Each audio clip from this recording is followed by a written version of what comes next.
بسم اللہ الرحمن الرحیم۔ السلام علیکم ناظرین، میں آپ کا میزبان ڈاکٹر محبوب علی یوسف زئی۔ ناظرین، آج کی ولاگ میں دو خبریں آپ کے ساتھ ڈسکس کریں گے۔ سب سے پہلے ہم ڈسکس کریں گے اس وقت ایران اور اسرائیل کے درمیان جو ایک نیا تنازعہ شروع ہوا ہے، ایک نئی جنگ جو چھڑ گئی ہے، اس حوالے سے بات کریں گے۔ اور دوسری خبر، آج سپریم کورٹ آف پاکستان میں چیف جسٹس قاضی فائز عیسیٰ اور پاکستان تحریک انصاف کے سینئر وکیل رہنما سینیٹر علی ظفر کے درمیان جو آج مکالمہ ہوا ہے، جو گفتگو ہوئی ہے، اس حوالے سے آپ کو انفارم کریں گے۔ سب سے پہلے اگر ہم ذکر کریں گے تو گزشتہ رات جو ہے وہ پوری دنیا، پوری عالمی میڈیا پر ایک ہی خبر چل رہی تھی، اور وہ یہ تھی کہ ایران نے اسرائیل پر حملہ کیا ہے۔ اس حملے کے حوالے سے یہ کہا جا رہا تھا کہ ایران نے اسرائیل کے دو بڑے شہروں یعنی تل ابیب اور مقبوضہ بیت المقدس پر حملہ کر دیا ہے۔ جو عالمی ذرائع ابلاغ سے مختلف خبریں آ رہی تھی تو اس کے مطابق ایران نے تقریباً 400 کے لگ بھگ میزائل جو ہے وہ اسرائیل کی سرزمین پر فائر کیے تھے، جس کے حوالے سے ایران کا یہ کہنا ہے کہ انہوں نے تقریباً 50% تک اپنے اہداف کو صحیح نشانہ بنایا ہے۔ تاہم دوسری جانب جو اسرائیلی میڈیا تھا وہ اس کے برخلاف وہ یہ کہتا ہے کہ اس حملے میں ان کا کوئی خاص نقصان نہیں ہوا ہے۔ ہم اس پر اب تفصیلی جاری ہے، اور بعد میں خود امریکی حکومت نے اور اسرائیلی حکومت نے یہ بھی اعلان کیا کہ ایران کے اس اقدام کے بعد ان کو انتہائی سخت جواب دیا جائے گا۔ وہ کہ گزشتہ رات کے ان حملوں کے بعد آج صورتحال اس میں خاموشی ہے، مزید کوئی جنگ جو ہے وہ جاری نہیں ہے۔ ہم آج فلسطینیوں کے لیے اور غزہ کے لوگوں کے لیے اچھی خبر یہ ہے کہ شاید یہ گزشتہ ایک سال میں پہلی دفعہ ہوا ہے کہ گزشتہ رات سے اب تک غزہ میں ایک بھی راکٹ فائر نہیں کیا گیا ہے، ایک گولی نہیں چلائی گئی ہے، تو آج غزہ کے لوگوں کے لیے نسبتاً آسانی ہے۔ اس کے علاوہ ناظرین، آپ کے ساتھ آج ایک دوسری اور اہم خبر جو شیئر کریں گے ہے وہ ہے سپریم کورٹ آف پاکستان کے حوالے سے۔ ناظرین، آج 63A کے حوالے سے جو ایک نیا بینچ بنا ہے تو اس میں پاکستان تحریک انصاف کے سینئر لائر علی ظفر صاحب جب پیش ہوئے تو ان کے ساتھ سپریم کورٹ کے چیف جسٹس قاضی فائز عیسیٰ کا انتہائی دلچسپ مکالمہ ہوا ہے۔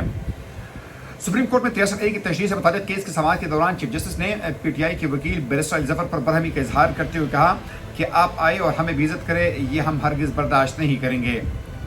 سپریم کورٹ میں چیف جسٹس قاضی فائز عیسیٰ کی سربراہی میں 5 رکنی لارجر بینچ نے 63A کی تشریح سے متعلق کیس کی سماعت کی۔ سماعت کے دوران آج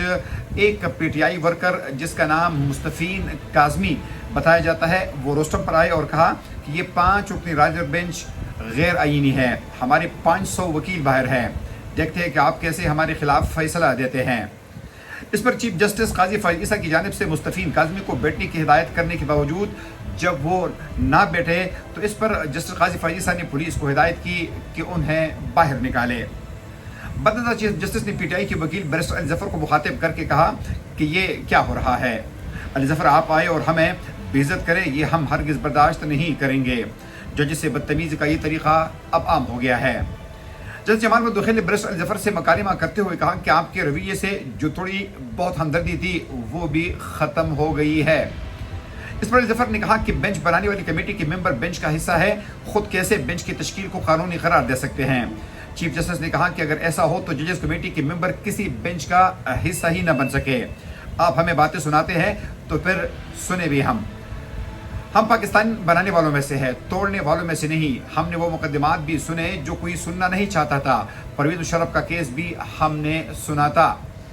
ناظرین، یہ بالکل صحیح بات ہے کہ جہاں تک جسٹس قاضی فائز عیسیٰ کا یہ کہنا ہے کہ انہوں نے ایسی مقدمات کی بھی پیروی کی، ایسے مقدمات کو بھی سنا جو کہ شاید کوئی اور بینچ سننا نہیں چاہتا تھا، شاید وہ کوئی اور جج سننا بھی نہیں چاہتا تھا۔ حالیہ دنوں میں آپ نے دیکھا کہ ذوالفقار علی بھٹو شہید کا کیس جو ہے وہ بھی قاضی فائز عیسیٰ کے سربراہی میں بینچ نے سنا، اور اس بینچ نے یہ ڈکلیئر کیا کہ ذوالفقار علی بھٹو کو غیر قانونی طور پر پھانسی کی سزا سنائی گئی تھی۔ اس طریقے سے پرویز مشرف کا کیس جو شاید جسٹس عمر بندیال اور ان کے ہم خیال ججز جسٹس اعجاز الاحسن، جسٹس نقوی، اس کے علاوہ دیگر جو ججز تھے شاید ان میں اتنی ہمت نہیں تھی کہ وہ اس کیس کو سنتے، لیکن جسٹس قاضی فائز عیسیٰ نے پرویز مشرف کی کیس کو باقاعدہ سنا اور انہوں نے باقاعدہ پرویز مشرف کو مجرم ٹھہرایا۔ تو یہ شاید وہ اس بات کی طرف اشارہ کر رہے تھے کہ شاید وہ انہوں نے ایسی بھی کام کیے ہیں جس کی طرف دیگر بینچز یا دیگر ججز جو تھے ان کی طرف نہیں دیکھ سکتے تھے، ان کو نہیں سن سکتے تھے۔ اس موقع پر جسٹس جمال بندوخیل نے کہا کہ میں 63A کیس میں بینچ کا حصہ تھا، کیا اب میں نظر ثانی بینچ میں بیٹھنے سے انکار کر سکتا ہوں؟ کیا ایسا کرنا حلف کی خلاف ورزی نہیں ہوگی؟ چیف جسٹس قاضی فاضل صاحب نے کہا کہ یہاں تو فیصلوں کو رجسٹرار سے ختم کرایا جاتا رہا ہے، میں نے بینچ میں انہیں ججز کو شامل کرنے کی کوشش کی، میں کسی کو مجبور نہیں کر سکتا۔ بعد عدالت نے کیس کی سماعت کل دن 11:30 بجے تک ملتوی کر دی۔ ناظرین، اگر ہم اس بینچ کے حوالے سے بات کریں تو سب سے پہلے یہاں پر پروسیجر پریکٹس ایکٹ کے تحت جب خود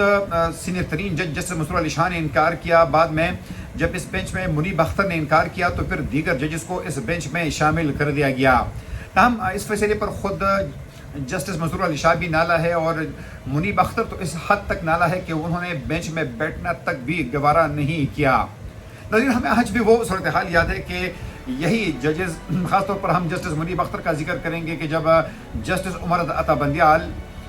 وہ فرد واحد کے طور پر تمام بینچز خود تشکیل دیا کرتے تھے، اور جب بینچ بنایا جاتا تھا تو یہ پہلے سے سب کو معلوم ہوتا تھا کہ اس کا فیصلہ کیا ہوگا۔ لیکن اس وقت جسٹس جسٹس منیب اختر ساتھ میں جسٹس نقوی، یہ وہ تمام ججز تھے، ہم خیال ججز تھے کہ وہ ہمیشہ جسٹس بندیال کو ہر فیصلے میں سپورٹ کیا کرتے تھے۔ لیکن آج ان تمام ججز کو اعتراض بھی ہے اور جسٹس قاضی فاضل صاحب کے خلاف جو ہے وہ خطوط بھی لکھ رہے ہیں اور اپنا پوائنٹ آف ویو بھی بیان کر رہے ہیں۔ ہم آج کی اگر ہم اس آرگومنٹ میں جسٹس قاضی فاضل صاحب کے علاوہ جسٹس بندوخیل کی بات بھی سنیں جو کہ اس وقت اس بینچ کا حصہ ہے، تو انہوں نے بھی یہ کہا تھا کہ چونکہ 63A کا جو پہلا بینچ بنا تھا، چونکہ وہ اس بینچ کا بھی حصہ رہے ہیں تو اس لیے وہ کس طرح انکار کر سکتے ہیں کہ آج کی بینچ میں وہ حصہ نہیں ہوں گے۔ تو ساتھ میں ان کا مطلب یہ تھا کہ بینچ میں اگر نئے لوگوں کو لایا گیا ہے تو صرف ان لوگوں کو لایا گیا ہے، جس طرح اس وقت اس بینچ میں جسٹس قاضی فاضل صاحب بطور چیف جسٹس شامل ہے، کیونکہ عمر عطا بندیال جو ہے وہ ریٹائر ہو گئے ہیں۔ اس کے علاوہ چونکہ جسٹس مسرور علی شاہ نے انکار کیا تھا اس بینچ میں بیٹھنے سے، تو اس لیے ان کی جگہ جسٹس نعیم عفان کو شامل کر دیا گیا ہے، جبکہ باقی تقریباً وہ تمام ججز اس بینچ میں شامل ہیں جو کہ پہلے